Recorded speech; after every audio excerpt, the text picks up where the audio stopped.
अमरीकी इंतखाबात करीब आते ही दोनों सदारती उम्मीदवारों की अमरीका को अजीम मुल्क बनाने के दावों में तेजी आ गई। हरीफों की एक दूसरे पर लफ्जी गोलाबारी भी जारी है। डोनाल्ड ट्रंप ने मुल्क में जराइम के इजाफे की वजह डेमोक्रेटिक हुकूमत को ठहरा दिया। कमला हैरिस ने वाज़ेह किया कि अमरीकी अवाम डोनाल्ड ट्रंप पर यकीन नहीं रखते।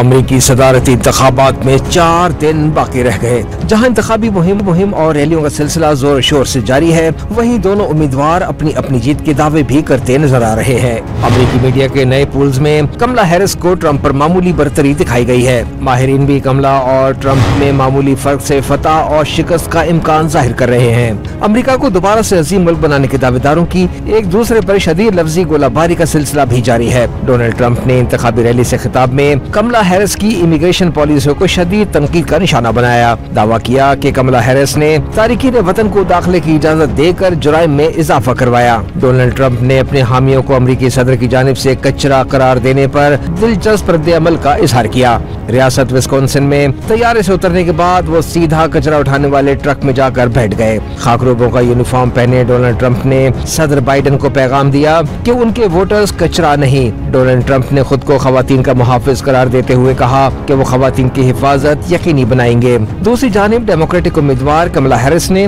डोनाल्ड ट्रंप के बयान को इंतहाई जारहाना करार दिया। कहा कि डोनाल्ड ट्रंप खवातीन की आजादी और जहानत को तरजीह नहीं देते, न ही अमरीकी अवाम डोनाल्ड ट्रंप पर यकीन रखते हैं।